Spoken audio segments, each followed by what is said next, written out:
Magandang araw! Narito tayo ngayon sa ikalawang bahagi ng ating aralin sa Module 1, ang layunin ng lipunan, kabutihang panlahat. Pero bago yan, para higit mong maunawaan ang aralin, kailangan ay iwasan mo ang paggawa ng ibang bagay tulad ng pagkain, pakikinig ng music, paglalaro, pakikipag-usap sa katabi, at iba pang gawain na makasasagabal upang maintindihan mo ang ating leksyon ngayon.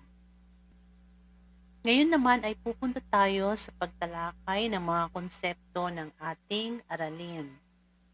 Pero bago yan,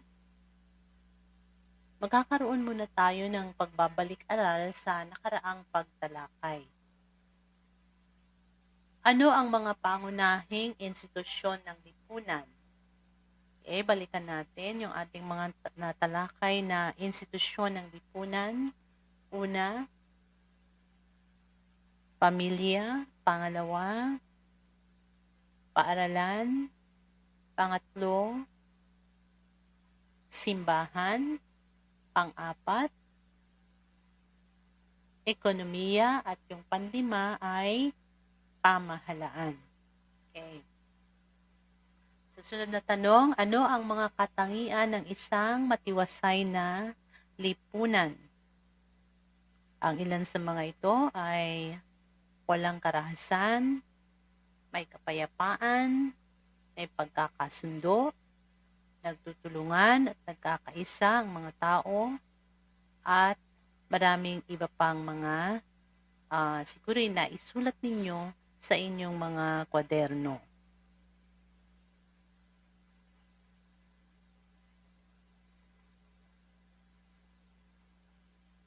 Kapag nakakita ka siguro ng isang babae o lalaking katulad nila, ano ang masasabi mo?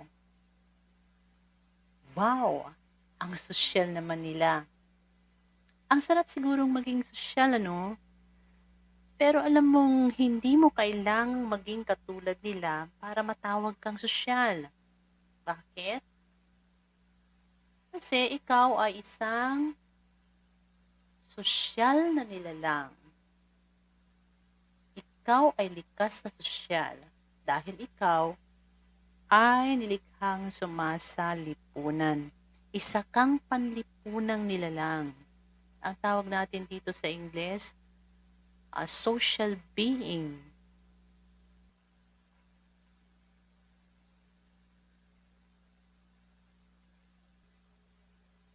Walang sino mang tao ang maaaring mabuhay para sa kanyang sarili lamang. Madalas nating marinig yung kasabihang, no man is an island sa Ingles. Diba? Kinakailangan ng taong makibahagi at mamuhay sa lipunan. Ang buhay ng tao ay panlipunan. Ito naman ay ayon kay Dr. Manuel D. Jr. Makikita ito sa kabuuan ng ating pag-iral bilang tao. Ganon din, makikita rin ito sa ating pagsasagawa ng mga bagay na kailangan upang mahubog natin ang ating sarili.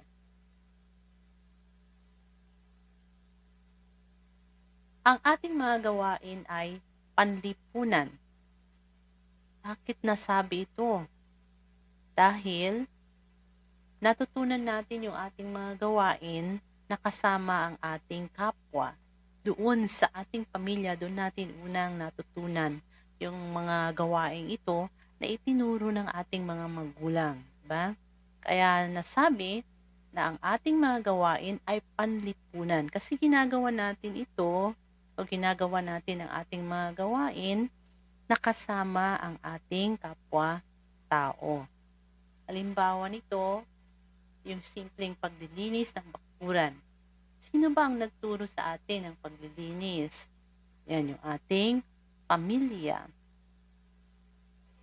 Ang simpleng gawain ng paglilinis ng ating bakuran ay hindi makakasanayang gawin ng isang batang tulad mo kung hindi ito itinuro ng pamilya. Nakalakihan itong ginagawa ng pamilya ng tulong-tulong.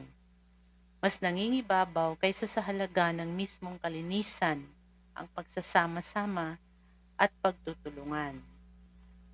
Bilang anak, napapasaya mo ang iyong magulang at nakapag-aambag ang iyong pamilya sa kalinisan ng kapaligiran.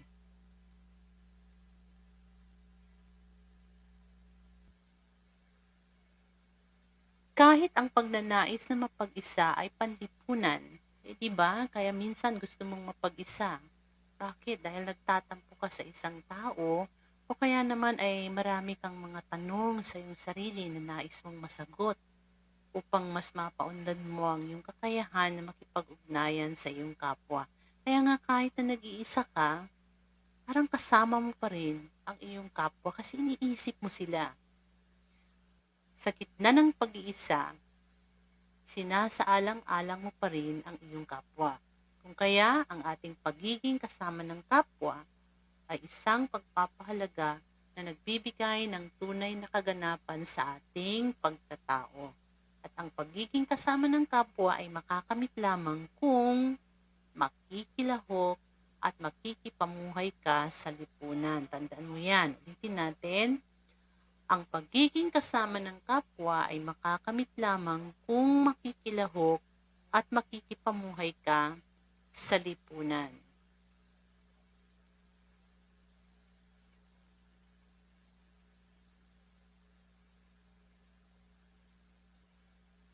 Ano naman ang lipunan?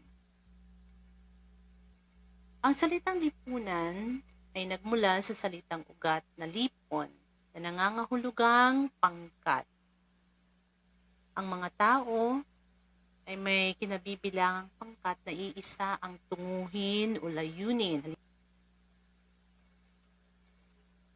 Halimbawa, ang pangkat ng mga mamamahayag, mayroon silang iisang tunguhin o layuning maghatid ng mga bagong balitang nagaganap sa bansa at sa daigdig. Tinitiyak nilang makakarating ito sa mga tao sa iba't ibang paraan. Ano pa ang pwede nating maibigay na halimbawa ng pangkat? Pangkat ng mga guro. No? Pangkat ng mga guro. Ano ang layunin ng mga guro? Layuning magturo, magpadaloy ng pagkatuto ng mga mag-aaral. So, ang lipunan o pangkat ng mga tao ay patungo sa iisang layunin o tunguhin. Kolektibo ang pagtingin sa bawat kasapi nito. Pero hindi naman nito binubura ang individualidad o pagiging katangi-tangi ng mga kasapi.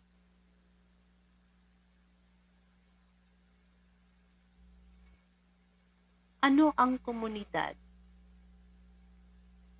Madalas na ginagamit ang salitang komunidad upang tukuyin ang lipunan. Pero mahalagang maintindihan ang pagkakaiba at pagkakaugnay ng dalawang salitang ito para hindi maging sanhi ng kalituhan. Okay, ano ang komunidad? Ang salitang komunidad ay galing sa salitang Latin na communis, na nangangahulugang common sa salitang Ingles na ang ibig sabihin ay nagkakapareho. No? Ang isang komunidad ay binubuo ng mga individual na nagkakapareho ng mga interes, pareho ng mga ugali o mga pagpapahalaga na bahagi ng isang partikular na lugar. Sa isang komunidad, mas nabibigyang halaga ang natatanging katangian ng mga kasapi o kabahagi. Ang bawat individual ay mayroong kanya-kanyang mga layunin o tunguhin sa buhay.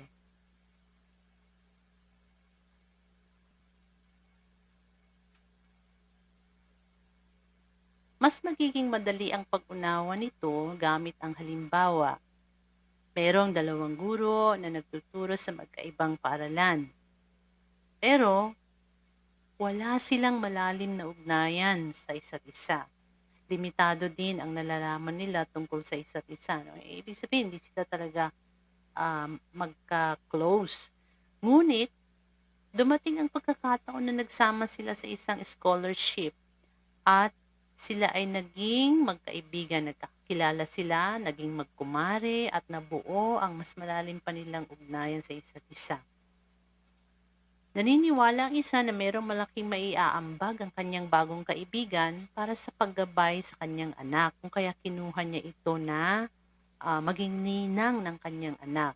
So sa pagkakataong ito, hindi na lamang bahagi ng isang lipunan ang dalawang gurong ito, kundi naging bahagi na ng isang komunidad.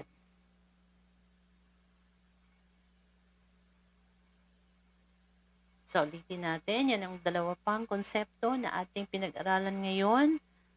Ang konsepto ng lipunan, ano ulit ang ibig sabihin ng lipunan? Ulitin natin, ang salitang lipunan ay nagmula sa salitang ugat na lipon na nangangahulugang pangkat. At ano ang komunidad?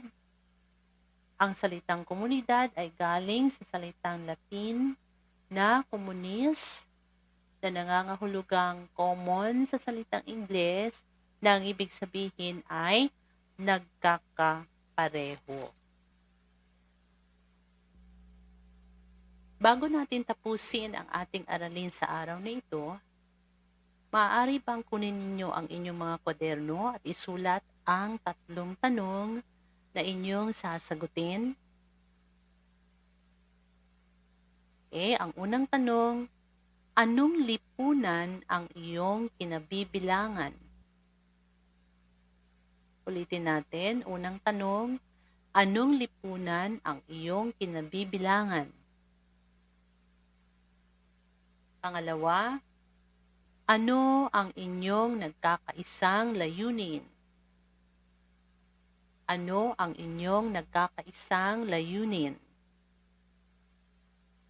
At ang pangatlong tanong, sino sa iyong kasama sa lipunan ang bahagi rin ng iyong komunidad?